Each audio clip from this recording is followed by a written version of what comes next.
Gracias, Quique. Todos, sin excepción, mientras estemos vivos, vamos a llegar a la vejez. No es una posibilidad, es un hecho.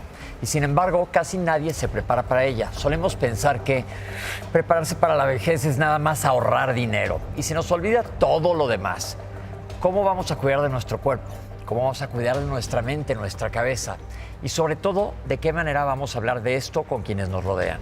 Para platicar de todo esto nos acompaña Yolanda Burgos. Ella es psicoterapeuta, gerontóloga y orientadora familiar. Bienvenida a Sale el Sol. Muchas Yolanda.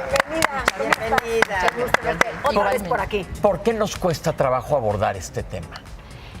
Porque parece que lo vemos muy lejano, ¿no? No se habla como se debería hablar de él, y cuando se habla desde un tono muy despectivo o muy de poco valor, como si todas las personas mayores envejecieran de una manera horrorosa, como si la vejez fuera algo que nos espantara, cuando la verdad no es así. ¿Pero a qué te refieres con no se habla? ¿No se habla con nosotros mismos, con nuestros hijos? ¿Con quién se debe de hablar este tema? Pues mira, qué bueno que mencionas lo de nosotros mismos. Sí, hay que plantearnos que estamos envejeciendo. ¿Desde cuándo? Hay Desde teorías que dicen Claro. que desde que naces envejeces. ¿Cuándo se empieza a envejecer? Es algo bien personal. Pero tampoco se habla con los hijos o con el entorno. Ya cuando nos acercamos a los 60, yo tengo 61, ya entre las amigas y empezamos a decir... Pero como somos viejas jóvenes, no, gerontología se divide así, ¿no? Viejas jóvenes, viejos y viejos mayores, ¿no? Ya empezamos a cuestionarnos más cosas, porque efectivamente la parte física empieza a fallar antes que la parte psicoemocional. Claro. Y hasta a ese momento empezamos a hablar de esos temas. Asumirlo y aceptarlo, Claro. ¿no? Exacto, y aceptarlo lo pongo entre comillas. No todos lo aceptamos. Y no queda de igual. otra. Sí. Yolanda, No queda, pero... y sí. también es bien importante decir que bueno, yo creo que envejecer no es nada más como cumplir los años, irse para allá, sino también tomar decisiones antes de que pasen algunas otras cosas importantes. Por ejemplo, cómo abrir la conversación con nuestros papás o con alguna familia, con un familiar cercano o un amigo cercano que sabemos que está pues mayor y que no sea como algo de mal agüero, que sea una conversación incómoda.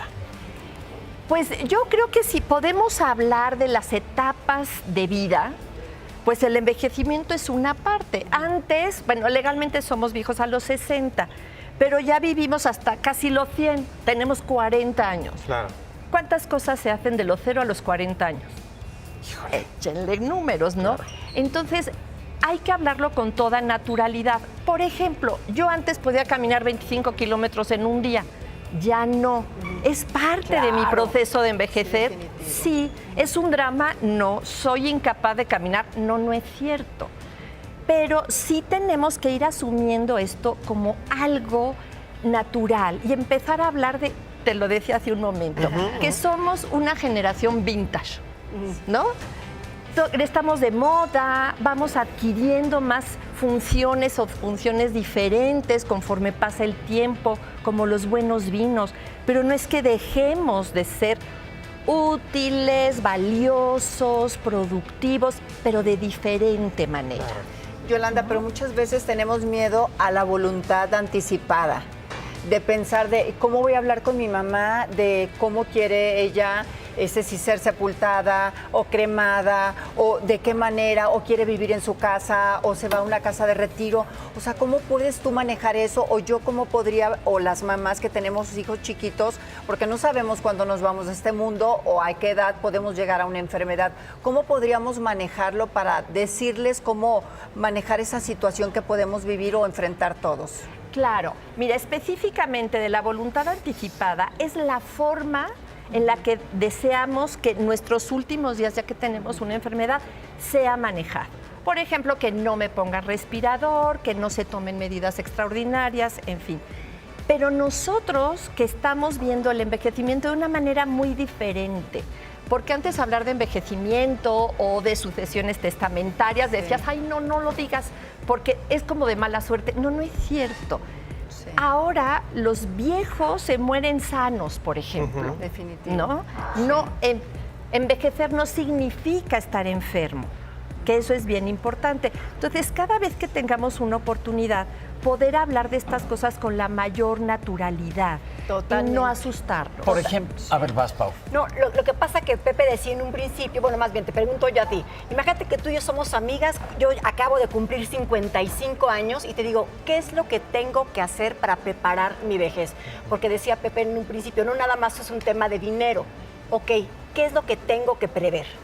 Mira, número 1, la parte de salud. Número 2, la parte económica. Pero entendamos una cosa. La salud mental y emocional es fundamental y es de la que nadie habla. Por ejemplo, la salud física, tú vas a hacerte unos análisis y te salen los triglicéridos altos, el colesterol, y ahí ves que tienes que hacer ajustes. Pero la salud emocional, cuando tú sientas un vacío, ya estás enfermo. Qué importante. Hay que tener, en la vida nosotros tenemos dentro de la familia un estatus y un rol. El estatus es yo soy mamá, soy hija, soy esposa, y el rol son las actividades que yo hago para cumplir ese estatus, ¿de acuerdo?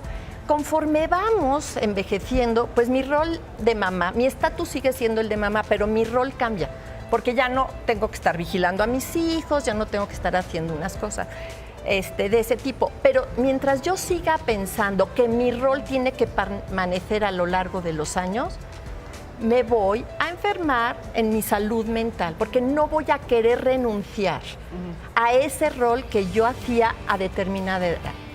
Si yo acepto el rol de que ya ahora soy abuela, por ejemplo, de que mis hijos ya no son lo más importante, pero tengo amigas, tengo trabajo, tengo compañeras y compañeros. Entonces, el que nosotros desde jóvenes vayamos tomando roles que nos enriquezcan más, nos va a prevenir que no seamos de estas personas viejas, enchinchosas, malhumorosas, Claro. quejosas, ¿no? Tener vida propia es muy importante. Yo creo que lo Yolanda, que dices es... Ay, perdón, sí, Tania. Gracias, Yolanda, pero también puede ser no con la edad el envejecimiento, sino también, o sea, puede haber una chavita de 30 años que a lo mejor esté triste y que necesite de cuidados. También esa parte es importante, ¿no? Porque la edad no te define. No, claro que la edad no te define, como Sí. tampoco te define la enfermedad. Eso es importante. Exacto. Pero sí hay personas que dejan de hacer y de tener una vida rica desde los 40, desde los Exacto. 50. Entonces, quiere decir que el dejar de tener una vida rica no es exclusivo de las personas mayores. Claro. Es una cuestión de actitud Exacto. personal. Y mira, lo veo mucho en los cursos que damos en línea, de quienes se nos acercan. Y hay personas de 50 años que dicen, yo ya no manejo porque ya soy muy mayor. Pues yo creo que todo esto hay que llevárnoslo a casa. Estos consejos que nos das, Yolanda, son importantísimos. Sobre todo lo que dices, esa sensación de comunidad y tener un papel importante. Y de que si te estás sintiendo solo y mal, tienes que buscar ayuda profesional. Claro. O hasta desde antes. Yo siempre digo que ir a terapia es parte de la canasta Claro. básica. Entonces, preparemos a llegar a la edad que tenemos ya y la que nos falte lo mejor posible. Muchísimas gracias por venir a Gracias a hacer ustedes por la Gracias. invitación. Gracias. Gracias. Vámonos allá, que nos tienen, Baby Katy.